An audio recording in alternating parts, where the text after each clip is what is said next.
মুর্শিদাবাদের Farakka BDO office এলাকার BLDO অফিসে তালা ঝুলিয়ে দিলেন স্বয়ম্বর গোষ্ঠীর মহিলারা।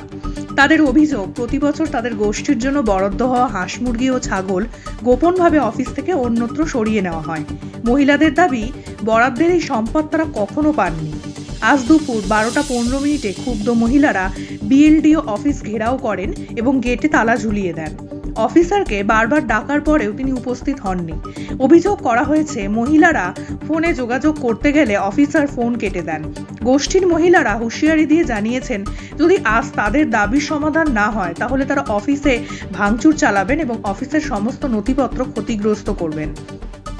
তাদের বক্তব্য, বিএলডিও অফিস থেকে বরাদ্দকৃত 100টি ছাগল কোথায় গেল তার কোনো জবাব তারা পাননি। প্রশিক্ষণ নেওয়া মহিলারা তাদের কাছে বারবার জবাবদিহি চাইছেন এবং তিরস্কার করছেন। এই পরিস্থিতিতে দীর্ঘদিন ধরেই চলতে থাকা দুর্নীতির প্রতিবাদে তারা আজ অফিস ঘেরাও করতে বাধ্য হয়েছেন। গোষ্ঠীর নেত্রী সেরিনা খাতুন এবং কাকুলি চৌধুরী জানিয়েছেন, গত 5 বছর ধরে তাদের সঙ্গে এই ধরনের দুর্নীতি চলছে। বারবার অভিযোগ জানানো হলেও প্রশাসনের তরফ থেকে কোনো পদক্ষেপ নেওয়া হয়নি। তাই তারা বিএলডিও অফিস ঘেরাও করে তদন্ত ও জবাবদিহি দাবি করেছেন। মহিলারা স্পষ্ট জানিয়েছেন, সঠিক সমাধান না পাওয়া পর্যন্ত তারা আন্দোলন চালিয়ে যাবেন। এখন দেখার বিষয়, প্রশাসন কত দ্রুত এই দুর্নীতির তদন্তে এগিয়ে আসে এবং মহিলাদের দাবি পূরণের জন্য কার্যকরী পদক্ষেপ গ্রহণ করে। ফারাক্কা থেকে মনোজিৎ ঘোষের রিপোর্ট, নিউজ 15 বাংলা। আমাদের দলের নামে আমরা পোর্টালে এন্ট্রি করেছিলাম যে আমাদের যারা মেয়েরা হাঁস মুরগি পালন করে, গরু ছাগল পালন করে, তাদের নামটা এন্ট্রি করা হয়েছিল।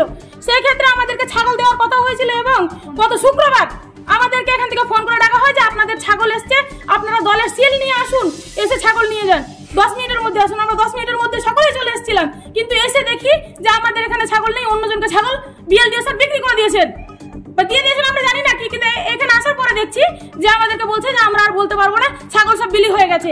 আমাদের ছাগল, আমাদের যেখানে সিল লাগবে, আমাদের সই লাগবে, আমাদের চোখের সামনে কি করে অন্যজনকে ছাগল বিলিয়ে দেয়? আপনাদের তো নাম পোর্টালে বলছেন আছে, আচ্ছা অবশ্যই এখন আছে, তাহলে কি করে বিএলডি দিতে পারে?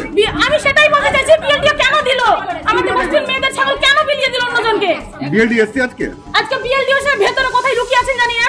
আমরা দরজায় তালা লাগিয়ে দিয়েছি, যতক্ষণ না সুরাহা করবে, যতক্ষণ না আমাদের ছাগল আমাদেরকে ফিরিয়ে দেবে। আমাদের এতগুলো মেয়ে সবাই এসছি, আমরা দলের মেয়েরা এরকম তালা ঝোলানো থাকবে। কতজন আছে গোষ্ঠীতে আপনাদের?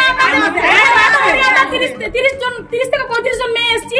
আমাদের মেয়েরা আরো রাস্তায় আছে, তারা আসছে, প্রয়োজনে আরো মেয়ে আমাদের এখানে আসবে। কি নাম আপনাদের গোষ্ঠী? আমাদের গোষ্ঠীর নাম হচ্ছে হাসিনা স্বয়ম্বর গোষ্ঠী এবং প্রত্যেকটা জিপি থেকে এরকম আরো বিভিন্ন স্বয়ম্বর গোষ্ঠী আছে যাদের নামে এই ছাগল অ্যালার্ট করা হয়েছে। কতটা ছাগল অ্যালার্ট হয়েছিল? 100টা ছাগল অ্যালার্ট হয়েছে। 100টার মধ্যে একটাও পাওয়া যায়নি? 100টা এরকম নয়, হাঁস মুরগি যেগুলো আমাদের নামে আছে সেগুলো জিনিস আমাদেরকে দেওয়া হয় না। আমরা মেয়েরা প্রত্যেকবার আসছি, অন্যজনকে বিক্রি দিচ্ছে। কাদেরকে জানি না কাদেরকে দিচ্ছে, আমরা দেখতে পাচ্ছি না। আসছি, দেখছি যে কোনো পঞ্চায়েত সমিতির হয়তো মেম্বার আছে বা আর কেউ আছে, তারা ভাগ করে নিয়ে গিয়ে কাকে দিচ্ছে আমরা বলতে পারবো না, তারা নিয়ে চলে যাচ্ছে। আপনারা গোষ্ঠীরা পান না? না, আমরা গোষ্ঠীরা পাই না। আমাদের নামে যতগুলো নাম আছে দেখুন, শুক্রবারে দেখিয়েছে যে এই 10টা গোষ্ঠীকে পোর্টালে দেওয়া হয়েছে, অথচ আমাদের হাতে ছাগল আসেনি। আপনার নাম? আমার নাম সেরিনা খাতুন। আপনারা কতক্ষণ তালা মেরে রাখবেন?